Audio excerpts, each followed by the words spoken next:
Seção 3ª. Da apelação criminal. Art. 254. A apelação criminal será processada e julgada na forma estabelecida na legislação processual e neste regimento. Art. 255. Distribuída a apelação, ocorrendo a hipótese prevista no artigo 600, parágrafo 4º, do Código de Processo Penal, independentemente de despacho, abrir-se a vista ao apelante. Ao findar o prazo, com ou sem razões, os autos serão remetidos ao órgão do Ministério Público junto à vara de origem, para as contrarrazões. Parágrafo 1º. Se não ocorrer a hipótese prevista no caput deste artigo, os autos serão remetidos à Procuradoria de Justiça para oferta de parecer em 10 dias, se o acusado estiver preso ou se tratar de apelação de sentença em processo de contravenção ou de crime ao qual a lei comine pena de detenção, o prazo será de 5 dias. Parágrafo 2º. Se o feito não comportar revisão, o relator, no prazo legal ou, na falta deste, em 15 dias, elaborará relatório e mandará incluí-lo em pauta de julgamento. Parágrafo 3º. Tratando-se de apelação de sentença que tenha cominado ao acusado pena de reclusão, os autos serão conclusos ao revisor, que disporá do mesmo prazo do relator para solicitar inclusão do processo em pauta de julgamento. Art. 256. Julgada a apelação criminal relativa a acusado preso, o secretário do órgão julgador comunicará a decisão à vara de execuções penais ou à vara de execuções das penas e medidas alternativas. Seção 4ª. Da carta testemunhável. Art. 257. A carta testemunhável será processada e julgada conforme estabelecido na legislação processual e neste regimento, observada a forma prevista para o recurso originário. Parágrafo único. Após a distribuição, os autos serão remetidos à Procuradoria de Justiça para oferta de parecer no prazo de 5 dias. Art. 258. Provido o recurso, o órgão julgador determinará o processamento do recurso originário ou seu seguimento para o juízo ad quem e poderá julgar o mérito se suficientemente instruída a carta testemunhável. Seção 5ª. Do recurso de habeas corpus. Art. 259. O recurso de habeas corpus poderá ser submetido ao 2º grau de jurisdição em decorrência de remessa de ofício ou de recurso voluntário e receberá, em ambos os casos, a mesma denominação. Art. 260. O recurso da decisão que denegar ou conceder ordem de habeas corpus deverá ser interposto nos próprios autos em que houver sido lançada a decisão recorrida. Art. 261. Distribuído o recurso, independentemente de determinação do relator, os autos serão remetidos à Procuradoria de Justiça para oferta de parecer no prazo de 5 dias. Parágrafo único. O relator apresentará o processo para julgamento em mesa na primeira sessão seguinte ao recebimento dos autos advindos da Procuradoria de Justiça. Art. 262. A decisão do recurso de habeas corpus será imediatamente comunicada à autoridade apontada como coator ou a que tenha remetido o recurso de ofício, a quem caberá tomar as providências necessárias para seu cumprimento. Parágrafo único. Os alvarás de soltura e os salvo-condutos serão expedidos pelo tribunal e sempre subscritos pelo presidente do órgão julgador. Seção 6ª. Do recurso em sentido estrito. Art. 263. O recurso em sentido estrito subirá ao tribunal nos próprios autos ou mediante traslado, nos casos previstos no Código de Processo Penal. Art. 264. Distribuído o recurso, os autos irão à Procuradoria de Justiça para oferta de parecer no prazo de 5 dias. Parágrafo 1º. Ao retornarem, os autos serão conclusos ao relator, que incluirá o processo em pauta de julgamento, em igual prazo. Parágrafo 2º. A decisão será comunicada ao juízo de primeiro grau, e a cópia do acórdão ser-lhe-á remetida no caso de interposição de recurso. Capítulo 3º. Dos recursos de decisões proferidas pelo Tribunal e pelo Presidente do Tribunal. Seção 1ª. Do agravo interno. Art. 265. Caberá agravo interno das decisões proferidas pelo relator, ao respectivo órgão colegiado, no prazo de 15 dias. Parágrafo 1. Grau. A interposição de agravo interno independe do recolhimento de preparo e atenderá ao disposto no artigo 1021, parágrafo 1º, do Código de Processo Civil. Parágrafo 2º. Juntada aos autos a petição do agravo interno, o relator determinará a intimação do agravado para manifestação em 15 dias. 3 graus não havendo retratação, o relator solicitará a inclusão em pauta para julgamento pelo órgão colegiado, observado o disposto no artigo 1021, parágrafos 3 graus, 4 graus e 5 graus, do Código de Processo Civil. Parágrafos 4. Nos feitos criminais, o prazo para interposição e resposta ao agravo interno é de 5 dias. Art. 266. Caberá também agravo interno das decisões do presidente do tribunal nos casos de: inciso 1º, suspensão de segurança. Inciso 2º, negativa de seguimento a recurso extraordinário e especial, na forma do artigo 1030, parágrafo 2º, do Código de Processo Civil. Inciso 3º, sobrestamento de recursos extraordinário e especial, na forma do artigo 1030, parágrafo 2º, do Código de Processo Civil. Inciso 4º, pedido de concessão de efeito suspensivo nos recursos extraordinário e especial sobrestados, na forma do artigo 1037 do Código de Processo Civil. Inciso 5º, pedido a que se refere o artigo 1036, parágrafo 2º, do Código de Processo Civil. Seção 2ª. Dos embargos de declaração cíveis. Art. 267. Os embargos de declaração poderão ser opostos no prazo de 5 dias, contado da publicação da decisão embargada, em petição dirigida ao respectivo relator. Parágrafo 1º. Caso o eventual acolhimento dos embargos implique modificação da decisão embargada, o relator determinará a intimação do embargado para, querendo, manifestar-se no prazo de 5 dias. Parágrafo 2 graus. O relator apresentará os embargos em mesa na sessão subsequente, proferindo voto, e, não havendo julgamento nessa sessão, será o recurso incluído em pauta automaticamente. Art. 268. Os embargos de declaração serão decididos monocraticamente pelo respectivo prolator quando opostos contra decisão unipessoal. Está gostando do vídeo? Inscreva-se no canal, ativa o sininho das notificações para receber os próximos vídeos, deixa o like e bons estudos. Art. 269. Os embargos de declaração poderão ser conhecidos como agravo interno, se for este o recurso cabível, caso em que o recorrente será intimado para complementar as razões no prazo de 5 dias, prosseguindo-se na forma do artigo 265, parágrafos 2º e 3º. Art. 270. Acolhidos os embargos de declaração com efeito modificativo, observar-se-á o disposto no artigo 1024, parágrafos 4 graus, do Código de Processo Civil.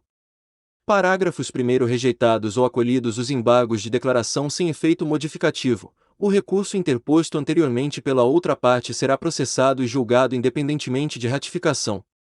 Parágrafos 2º. Acolhidos os embargos de declaração interpostos contra acórdão que não conheceu do recurso principal, este poderá ser desde logo julgado, caso esteja em condições de pronta apreciação. Art. 271. Os embargos de declaração não possuem efeito suspensivo e interrompem o prazo para interposição de quaisquer recursos. Parágrafo único. O relator poderá suspender a eficácia da decisão se demonstrada a probabilidade de provimento do recurso ou, sendo relevante a fundamentação, houver risco de dano grave ou de difícil reparação. Seção 3ª. Dos embargos de declaração criminais. Art. 272. Os embargos de declaração poderão ser opostos no prazo de 2 dias, contado da publicação da decisão embargada, em petição dirigida ao respectivo relator. Art. 273. Aos embargos de declaração criminais aplica-se, no que couber, o disposto na seção anterior. Seção 4ª. Dos embargos infringentes e de nulidade criminais. Art. 274.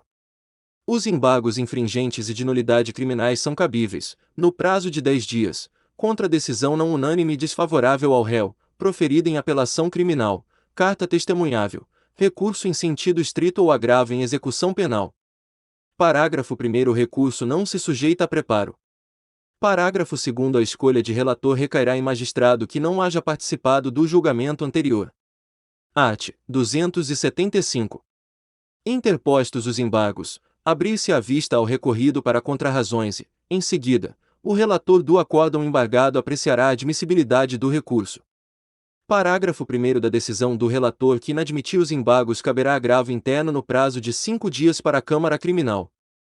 Parágrafo 2º. A petição do agravo será juntada aos autos e submetida à apreciação do relator. Mantida a decisão, haverá autuação do agravo interno e distribuição à Câmara Criminal. Parágrafo 3º. No caso de provimento do agravo interno, os embargos infringentes serão distribuídos, por prevenção, ao respectivo relator. Art. 276. Feita a distribuição, os autos serão remetidos à Procuradoria de Justiça para oferta de parecer no prazo de 10 dias. Art. 277. O relator e o revisor disporão, sucessivamente, do prazo de 10 dias para exame. Após, o revisor pedirá a inclusão em pauta de julgamento. Art. 278. Julgados os embargos infringentes e de nulidade criminais relativos a acusado preso, a Secretaria do órgão julgador comunicará a decisão à Vara de Execuções Penais ou à Vara de Execuções das Penas e Medidas Alternativas. Seção 5ª. Do recurso extraordinário e do recurso especial. Art. 279. O recurso extraordinário e o recurso especial serão interpostos perante o presidente do tribunal em petições distintas. Art. 280. Recebida a petição do recurso, a Secretaria intimará o recorrido para apresentar contrarrazões no prazo de 15 dias, fim do qual os autos serão conclusos para admissão ou não do recurso, em decisão fundamentada. Art. 281. Publicada a decisão de admissão, os autos serão imediatamente digitalizados e encaminhados ao tribunal competente por meio eletrônico. Parágrafo único. Ato da Presidência disciplinará a guarda e o retorno dos autos ao órgão de origem. Art. 282. Preclusa a decisão de inadmissibilidade, os autos serão remetidos ao órgão de origem. Art. 283. Interposto agravo contra a decisão que não admitir recurso especial ou extraordinário, o agravado será intimado, de imediato, para oferecer resposta no prazo de 15 dias. Em seguida, os autos serão remetidos à instância superior, observada a ordem do artigo 1031 do Código de Processo Civil. Parágrafo único. Ato da Presidência disciplinará a guarda e o retorno dos autos ao órgão de origem, observada a natureza civil ou criminal da matéria. Art. 284. Sempre que houver multiplicidade de recursos extraordinários ou especiais com fundamento em idêntica questão de direito, o presidente do tribunal selecionará 2 ou mais recursos representativos da controvérsia, que serão encaminhados ao Supremo Tribunal Federal ou ao Superior Tribunal de Justiça para fins de afetação, determinando a suspensão do trâmite de todos os processos pendentes, individuais ou coletivos, que tramitem no tribunal. Parágrafo único. Na seleção de recursos repetitivos será observado o disposto no artigo 1036, 6 graus, do Código de Processo Civil. Seção 6ª. Do recurso ordinário. Art. 285. Recebida a petição do recurso ordinário em habeas corpus, o presidente do tribunal determinará o encaminhamento dos autos ao Superior Tribunal de Justiça, independentemente de juízo de admissibilidade. Art. 286. Recebida a petição do recurso ordinário em mandado de segurança, o presidente do tribunal determinará a intimação do recorrido e eventuais litisconsortes para apresentar contrarrazões no prazo de 15 dias. Parágrafo único. Decorrido o prazo, os autos serão remetidos ao Superior Tribunal de Justiça, independentemente de juízo de admissibilidade. Capítulo 4. Dos processos incidentes e dos incidentes processuais. Seção 1ª. Do incidente de adição de inconstitucionalidade. Art. 287. A inconstitucionalidade de lei ou ato normativo do poder público poderá ser arguida incidentalmente perante o Conselho Especial ou qualquer outro órgão fracionário nos julgamentos de sua competência. Parágrafo 1º. Ouvida a parte contrária no prazo de 15 dias, os autos serão encaminhados ao Ministério Público para parecer no prazo de 30 dias. Parágrafo 2º. Em seguida a questão será submetida ao órgão colegiado ao qual competir o conhecimento do processo. Parágrafo 3º. A edição será decidida por maioria simples. Art. 288. Se a edição for: inciso 1º, rejeitada, prosseguirá o julgamento. Inciso 2º, acolhida, lavrar-se-á acórdão e a questão será submetida ao Conselho Especial, com o encaminhamento do processo. Parágrafo único. Será rejeitada a adição de inconstitucionalidade quando já houver pronunciamento do Conselho Especial do Tribunal de Justiça ou do Plenário do Supremo Tribunal Federal sobre a questão. Art. 289.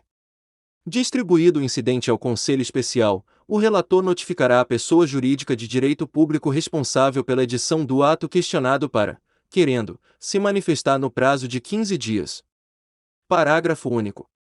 A manifestação deverá se restringir ao objeto da adição de inconstitucionalidade. Art. 290. Qualquer das partes legitimadas à propositura das ações previstas no artigo 103 da Constituição Federal poderá manifestar-se, por escrito, sobre a questão constitucional objeto de apreciação, no prazo de 15 dias da distribuição. Parágrafo único. No mesmo prazo, mediante despacho irrecorrível do relator e considerada a relevância da matéria e a representatividade, poderá ser admitida a manifestação de outros órgãos ou entidades por meio de memoriais ou apresentação de documentos, que serão juntados aos autos. Art. 291. Em seguida, o Ministério Público será ouvido no prazo de 30 dias. Art. 292. Devolvidos os autos pelo relator, o presidente designará a sessão de julgamento e enviará cópia do relatório e do acórdão de admissibilidade do incidente a todos os desembargadores. Art. 293. A inconstitucionalidade será declarada por maioria absoluta, observada a regra do artigo 12, parágrafo 1º, computando-se o voto do presidente. Parágrafo único. Lavrado o acórdão, o processo retornará ao órgão fracionário para a conclusão do julgamento. Seção 2ª. Do incidente de assunção de competência. Art. 294. É admissível a assunção de competência. Inciso 1º. Quando o julgamento de recurso, de remessa necessária ou de processo de competência originária envolver relevante questão de direito, com grande repercussão social, sem repetição em múltiplos processos.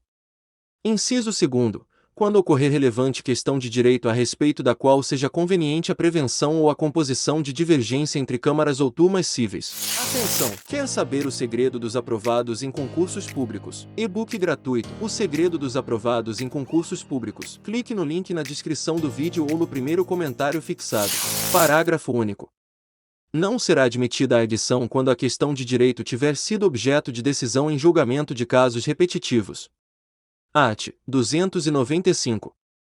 Verificados os pressupostos legais, o relator proporá, de ofício ou a requerimento das partes, do Ministério Público ou da Defensoria Pública, que seja o recurso, a remessa necessária ou o processo de competência originária julgado pela Câmara de Uniformização. Art. 296. O pedido das partes deverá ser deduzido nas razões e contrarrazões do recurso ou na petição inicial e no prazo de resposta. Parágrafo 1º. Nos processos em que deva intervir, o Ministério Público deduzirá o pedido no prazo para sua manifestação. Parágrafo 2º. Nos processos em que atuar, a Defensoria Pública deduzirá o pedido no prazo do caput. Parágrafo 3º. Nas demais hipóteses, o Ministério Público e a Defensoria Pública deduzirão o pedido até o lançamento do relatório. Art. 297. O pedido será instruído com os documentos necessários à demonstração dos pressupostos para a assunção de competência. Parágrafo único. A decisão do relator quanto à apresentação da proposta de instauração do incidente será irrecorrível. Art. 298. A proposta será submetida pelo relator ao órgão colegiado ao qual competir o conhecimento do processo. Parágrafo 1º. Acolhida a proposta, será lavrado acórdão e remetidos os autos à Câmara de Uniformização para o julgamento do recurso, da remessa necessária ou do processo de competência originária. Parágrafo 2º. Rejeitada a proposta, prosseguir-se-á no julgamento. Art. 299. Distribuído o feito à Câmara de Uniformização, no prazo máximo de 30 dias o relator devolverá os autos à Secretaria com relatório e solicitação de inclusão em pauta para julgamento. Parágrafo único. Cópia do relatório será encaminhada aos desembargadores. Art. 300. Na sessão de julgamento haverá deliberação prévia sobre o interesse público na assunção de competência. Parágrafo 1º. Inadmitida a assunção de competência, será lavrado acórdão e os autos retornarão ao órgão originário para julgamento do recurso, da remessa necessária ou do processo de competência originária. Parágrafo 2º. Admitida a assunção de competência, a Câmara de Uniformização julgará o recurso, por maioria absoluta, a remessa necessária ou o processo de competência originária e fixará a tese respectiva. Parágrafo 3º. Cópia do acórdão será encaminhada à Comissão de Jurisprudência para o fim dos arts. 331, parágrafo 4º, e 334, parágrafo 1º. Art. 301. O acórdão vinculará todos os juízes e órgãos fracionários do Tribunal, exceto quando houver revisão da tese em qualquer das hipóteses previstas na legislação processual. Parágrafo único. A revisão da tese atenderá ao disposto nos artigos anteriores, no que couber. Seção 3ª. Do incidente de resolução de demandas repetitivas. Art. 302. O pedido de instauração do incidente de resolução de demandas repetitivas, restrito aos processos de competência do Tribunal, será dirigido ao presidente do Tribunal. Inciso 1º, pelo juiz ou relator, por ofício. Inciso 2º, pelas partes, por petição. Inciso 3º, pelo Ministério Público ou pela Defensoria Pública, por petição. Parágrafo único. O ofício ou a petição será instruído com os documentos necessários à demonstração do preenchimento dos pressupostos para a instauração do incidente. Art. 303. Feita a distribuição à Câmara de Uniformização, o relator levará o incidente para o juízo colegiado de admissibilidade, lavrando-se o respectivo acórdão. Art. 304. Admitido o incidente, o relator. Inciso 1º.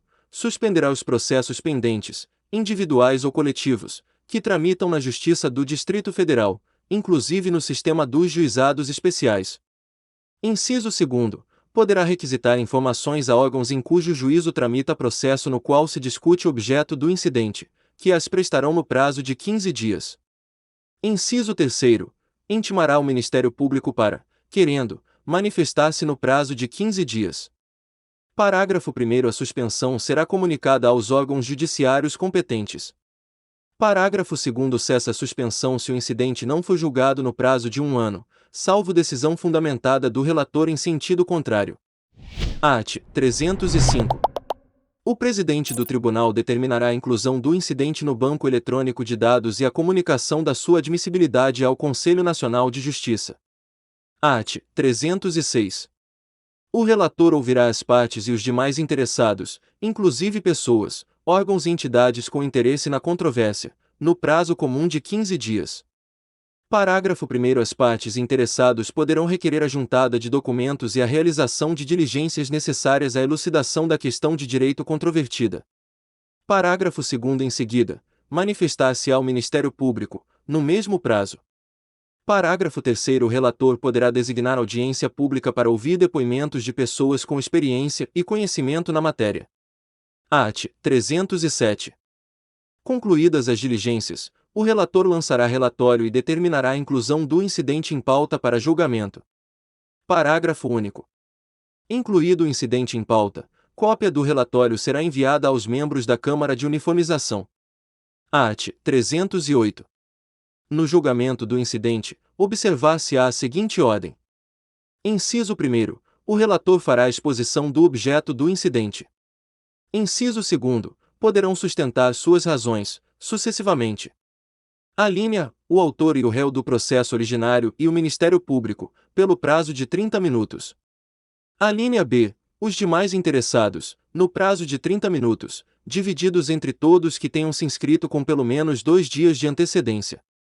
Parágrafo 1º. Considerando o número de inscritos, o prazo poderá ser ampliado pelo presidente da sessão. Parágrafo 2º. A deliberação será tomada por maioria absoluta. Art. 309. O acórdão abrangerá a análise de todos os fundamentos suscitados, favoráveis ou contrários, concernentes à tese jurídica discutida e passíveis de influenciar na sua fixação. Parágrafo único. Cópia do acórdão será encaminhada à Comissão de Jurisprudência para o fim dos arts. 331, parágrafo 4º, e 334, parágrafo 1º. Art. 310. Se o incidente tiver por objeto questão relativa à prestação de serviço concedido, permitido ou autorizado, o resultado do julgamento será comunicado ao órgão, ao ente ou à agência reguladora competente para fiscalização da efetiva aplicação, por parte dos entes sujeitos à regulação, da tese adotada.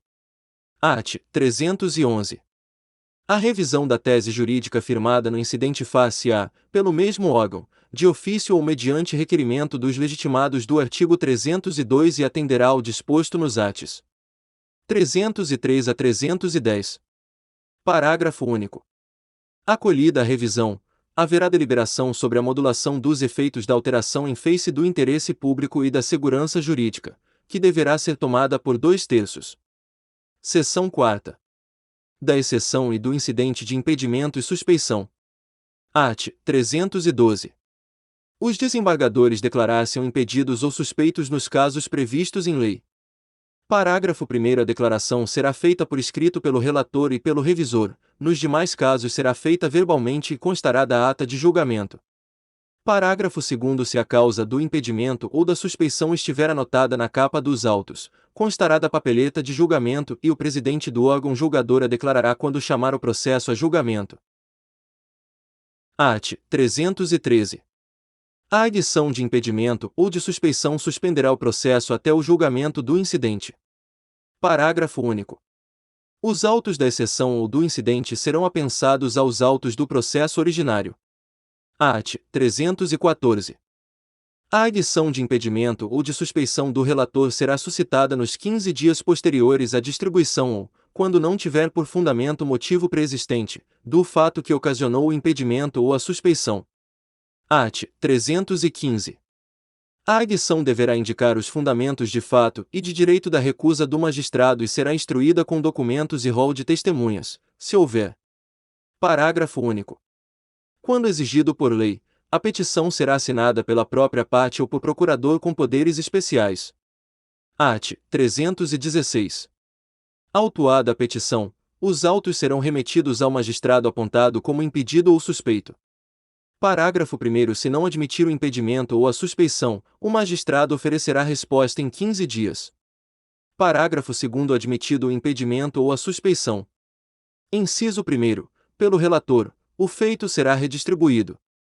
Inciso 2º. Pelo revisor, os autos serão enviados ao desembargador que lhe suceder no órgão julgador. Menção: plano de estudos personalizado para seu concurso, com apostilas completas, questões atualizadas, simulados preparatórios, PDF, artigos, livros e muito mais. Clique no link na descrição do vídeo, no primeiro comentário. Art. 317. Na hipótese do parágrafo 1º do artigo anterior, fim da instrução, os autos serão conclusos ao relator, que disporá do prazo de 10 dias para apresentar o processo para julgamento em mesa, sem a presença do magistrado arguido. Seção 5ª. Da exceção da verdade. Art. 318. A exceção da verdade será admitida, incidentalmente, na ação penal originária, e o seu procedimento será regulado pelas leis processuais. Art. 319. A decisão da exceção será formalizada em acórdão autônomo ou integrará o acórdão da ação penal originária. Seção 6ª. Da anistia, da graça e do indulto. Art. 320. O pedido de anistia, de graça ou de indulto poderá ser efetuado por petição do condenado, de qualquer pessoa do povo, do Conselho Penitenciário ou do Ministério Público. Parágrafo 1º. A extinção da punibilidade decorrente de anistia, graça ou indulto será decidida pelo tribunal nos processos de sua competência originária, e o presidente atuará como relator. Parágrafo 2º. O condenado poderá recusar a comutação da pena. Seção 7ª. Da habilitação. Art. 321. A habilitação incidente será requerida ao relator, nos próprios autos, suspendendo-se o processo. Parágrafo 1º. O relator determinará a citação do requerido para responder em 5 dias. Parágrafo 2º. As partes apresentarão prova documental e rol de testemunhas juntamente com a inicial ou com a contestação. Parágrafo 3º. Terminada a instrução, o relator, em 5 dias, apresentará o processo para julgamento em mesa, perante o órgão competente para julgamento da causa principal. Art. 322. A habilitação não dependerá de decisão do relator e será processada nos autos da causa principal. Seção 8ª. Do incidente de falsidade. Art. 323. O incidente de falsidade será suscitado ao relator da causa principal, de acordo com o procedimento contido no Código de Processo Civil, perante o órgão competente para o julgamento da causa principal. Seção 9. Da tutela provisória nos processos de competência originária e das medidas cautelares nos feitos criminais. Art. 324. Nos processos de competência originária, a tutela provisória atenderá ao disposto na legislação processual civil. Art. 325. Nos feitos criminais, as medidas cautelares, antecedentes ou incidentais, atenderão ao disposto na legislação processual penal. Seção 10. Da reabilitação. Art. 326. O incidente de reabilitação relativo a causas criminais de competência originária do tribunal será processado pelo mesmo relator da condenação, que poderá ordenar as diligências necessárias à instrução, ouvida sempre a Procuradoria-Geral de Justiça, obedecendo-se, no que couber, às disposições do Código de Processo Penal. Parágrafo único. Os pedidos de reabilitação serão sempre julgados pelo Conselho Especial. Seção 11ª. Da restauração de autos. Art. 327. A restauração de autos atenderá aos termos da legislação processual e poderá ser requerida por qualquer das partes. Art. 328. A restauração de autos será processada perante o órgão julgador originário e sempre que possível será distribuída ao respectivo relator. Parágrafo único. Em se tratando de crime de ação penal pública, a restauração de autos poderá ser iniciada mediante portaria do presidente do tribunal ou do respectivo relator. Art. 329. O relator determinará o envio dos autos ao juízo de origem para que se promova a restauração dos atos nele realizados. Parágrafo único. Devolvidos os autos ao tribunal, a restauração será complementada e proceder-se-á ao julgamento. Seção 12. Da súmula. Art. 330. O tribunal, na forma prevista neste regimento, editará enunciado de súmula correspondente à sua jurisprudência dominante. Parágrafo único. Os enunciados refletirão as circunstâncias fáticas dos precedentes que motivaram sua edição. Art. 331. A edição de enunciado de súmula pode ser proposta por qualquer desembargador. Parágrafo 1º. A proposta será encaminhada à Comissão de Jurisprudência com indicação dos precedentes e sugestão de enunciado. Parágrafo 2º. A Comissão de Jurisprudência se manifestará sobre a proposta no prazo de 10 dias, podendo sugerir outra redação para o enunciado. Parágrafo 3º. A Comissão de Jurisprudência poderá propor de ofício a edição de enunciado de súmula, observado o disposto no parágrafo 1º. Parágrafo 4º. Fixada a tese nos incidentes de assunção de competência e de resolução de demandas repetitivas, a Comissão de Jurisprudência deliberará sobre a conveniência de proposição de correspondente enunciado de súmula. Art. 332.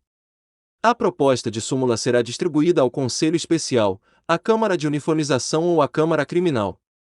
Parágrafo único. Cópia da proposta e da manifestação da Comissão de Jurisprudência será encaminhada aos desembargadores com antecedência de 5 dias da sessão de deliberação.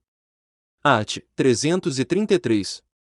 A aprovação da súmula depende do voto da maioria absoluta do Conselho Especial, da Câmara de Uniformização ou da Câmara Criminal. Art. 334. A revisão da súmula poderá ser proposta por qualquer desembargador ou pela Comissão de Jurisprudência e atenderá ao disposto nos artigos antecedentes. Parágrafo 1º. O procedimento de revisão será instaurado sempre que a matéria for decidida de modo diverso na sistemática de julgamento de casos repetitivos e no incidente de assunção de competência. Parágrafo 2º. A critério do relator, poderão ser realizadas audiências públicas e autorizada a participação de pessoas, órgãos ou entidades que possam contribuir para a rediscussão da tese. Art. 335. Proferido o acórdão, no prazo para a respectiva publicação será remetida a cópia à Comissão de Jurisprudência, que deverá: inciso 1º, efetuar, em ordem numérica de apresentação, o registro da súmula e do acórdão, na íntegra, em livro especial, lançando na cópia recebida o número de registro e arquivando-a em seguida. Inciso 2º, lançar a súmula em ficha, que conterá todas as indicações identificadoras do acórdão, bem como o número previsto na alínea anterior, arquivando-a em ordem alfabética, por assunto. Inciso 3º, providenciar a publicação do acórdão na revista de jurisprudência do Tribunal, sob o título Uniformização de Jurisprudência. Parágrafo único. A revisão de súmula atenderá ao disposto neste artigo. Art. 336. Todos os enunciados da súmula, os posteriores adendos ou as emendas, datados e numerados em ordem contínua, serão publicados 3 vezes seguidas no Diário da Justiça Eletrônico. Parágrafo único. Todas as edições posteriores à súmula conterão os adendos e as emendas. Art. 337. A citação da súmula, pelo número correspondente, perante o Tribunal e seus demais órgãos judiciários, dispensará referência a outros julgados no mesmo sentido. Se você chegou até o final deste vídeo, escreve aqui nos comentários: eu serei aprovado. Inscreva-se no canal se não for inscrito, deixa o like e compartilha com amigos e bons estudos.